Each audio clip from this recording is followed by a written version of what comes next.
횡단보도 앞에 서 있는 보행자들에게 승용차가 돌진합니다. 승용차 운전자는 혈중 알코올 농도 0.181%의 만취 상태였습니다.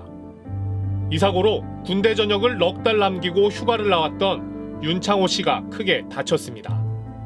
40여일을 중환자실에서 견디다 22살의 젊은 나이에 눈을 감았습니다. 자식이란 게 눈에 넣어도 아프지 않은 존재지만 굉장히 저희한테는 참 소중했고 참 대견스러웠던 그런 아들이었습니다. 창호 씨가 떠난 지 3년. 아들이 휴가 때 신고 나온 전투화를 부모는 아직 치우지 못했습니다. 예전에 뭐 저기 창호랑 같이 갔었는데 한번 가볼까? 혹은 아유 그 가면 또 괜히 창호 생각나고 하니까 가지 말자. 뭐 이렇게 하기도 하고 또 뭐 명절 다가오고 이제 뭐 부모 마음이 다 그렇잖아요. 뭐 맛있는 거 먹고 이러면 항상 애 생각이 나는 거죠. 윤창호 씨가 중환자실에서 사투를 벌이는 동안 친구들도 어떻게 도울지 머리를 맞댔습니다. 만약에 내가 다쳤을 때 창호라면 어떻게 했을까라는 생각을 해봤을 때 얘는 응당 당연하게 이런 것들을 찾아보고 분개하고 그거에 대해서 본인이 할 수 있는 것들을 최대한 했었을 거라고 생각을 하게 된 거예요. 똑같은 불행이 반복되지 않은 것이 창호도 바라는 일이라는 생각에 음주운전 처벌을 강화해달라는 국민청원부터 울렸습니다. 국회의원들도 직접 찾아다녔습니다. 누구에게나 나한테도 또 다른 내 바로 옆에 지인한테도 누구한테나 또 일어날 수 있는 일이구나 이런 생각을 해서 친구들과 이제 의견을 모아서 앞으로 이런 사고가 누구에게나 일어나지 않도록 조금 더 우리가 좀 이렇게 어떤 노력이나 활동을 해보자. 하태경 의원을 비롯한 100명 넘는 국회의원들이 동참했습니다. 음주운전 단속 기준이 혈중 알코올 농도 0.03%로 강화됐고 음주운전으로 사람이 죽는 경우 최소 3년에서 무기징역까지 선고가 가능해졌습니다. 특히 2번 이상 음주운전이 적발되면 2년 이상 5년 이하의 징역이나 최대 2천만 원까지의 벌금으로 가중처벌할 수 있게 됐습니다. 음주운전은 하면 안 된다. 음주운전이라는 단어를 이 세상에서 사라지게 해야 된다. 라는 게 저희의 취지였거든요. 하지만 윤창호법 시행 이후에도 음주운전 적발도 사고도 크게 줄지 않고 있습니다. 올해 5월 교통사고를 당한 27살 황재환 씨. 왕복 8차선 도로에서 오토바이를 타고 신호를 기다리다 뒤에서 빠르게 달려오던 차량에 그대로 들이받쳤습니다. 가해 운전자의 혈중 알코올 농도는 0.168%로 만취 상태였습니다. 혼수 상태에 빠진 황 씨는 석 달 동안 사경을 헤매다 기적같이 깨어났습니다. 하지만 머리를 심하게 다쳤고 팔과 다리까지 성한 곳이 없습니다. 왼팔이 못 움직이고 있어요. 걸은 데는 왼쪽 다리가 엄청 불편해요. 지금 빨리 낫고 다 낫고 팔 펴졌으면 좋겠어요. 숲을 좋아해 병든 나무를 고쳐주는 나무 의사가 되겠다는 한 청년의 꿈은 하루아침에 무너졌습니다. 지금 이러고 병원에 있어야 되는 게 너무 힘들어요.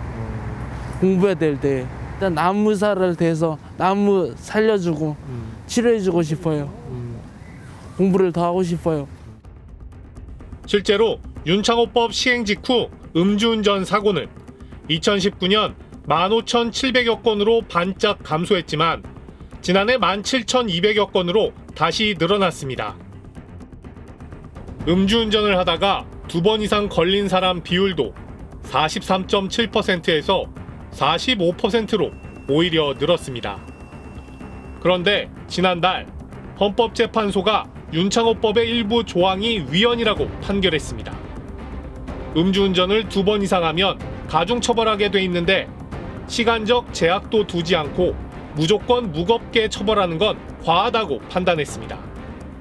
즉, 음주운전으로 적발되고 10년 이상 흐른 뒤 다시 음주운전을 한 경우까지 가중처벌해서는 안 된다는 겁니다. 당장 현재 수사나 재판을 받고 있는 재범 운전자는 윤창호법 적용을 피하게 됐습니다. 법조계는 윤창호법으로 처벌받았거나 재판 중인 사람이 15만 명은 될 것으로 추산하고 있습니다. 무엇보다 저도 정말 깜짝 놀랐던 게 그렇게 많은 사람들이 이 법을 적용받았으려고는 생각을 못했어요. 그 얘기는 진짜 그 중에는 실제로 가중처벌하는 게 마땅한 정도의 이 그 범법자들도 분명히 있을 거란 말이에요. 그럼 거기에 대해서는 어떻게 대비를 할 것인가?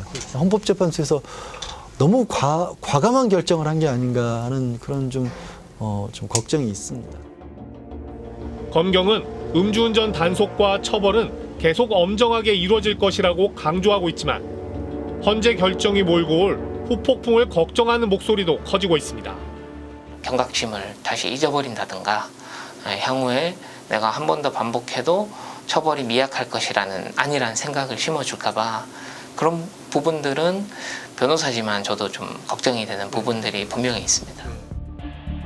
국회는 대체 법안 마련을 서두르고 있습니다.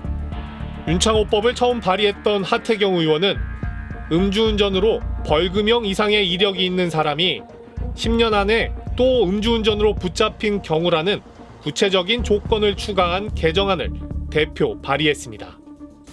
뭐든지 처음부터 완벽할 수는 없다고 생각을 하고 그렇죠. 하지만 적어도 선은 만들어 놨으니까 좀 더 올바른 방향으로 현실과의 괴리를 적게 만드는 법을 그렇게 생각을 가져서 이제 심도 있게 입법을 해주시면 감사할 것 같습니다. 위헌 결정이 났지만 본질적인 사실은 변하지 않았다고 생각을 하거든요. 음주운전은 단 한 번도 하면 안 되고 또 음주운전은 범죄다라는 거를 사람들이 한 번 더 생각해줬으면 좋겠고 음주운전을 막자는 윤창호법의 취지가 잊힐 수도 있다는 친구들의 이런 걱정이 그야말로 걱정으로 끝났으면 좋겠습니다. 윤창호법을 돌아봤습니다. 그러다 보니 같은 해 창호 씨와 비슷한 나이의 세상을 떠난 한 비정규직 노동자의 이름이 떠오르는군요. 화력발전소 하청업체 비정규직이었던 김용균 씨입니다. 네, 용균 씨는 3년 전 어두컴컴한 발전소 안에서 혼자 일하다 안타까운 사고를 당했습니다. 이 사고를 계기로 위험의 외주화를 막고 위험한 노동 환경을 바꾸자는 이른바 김용균법이 만들어졌습니다. 하지만 3년이 지난 지금 현장에는 여전히 또 다른 김용균들이 있었습니다.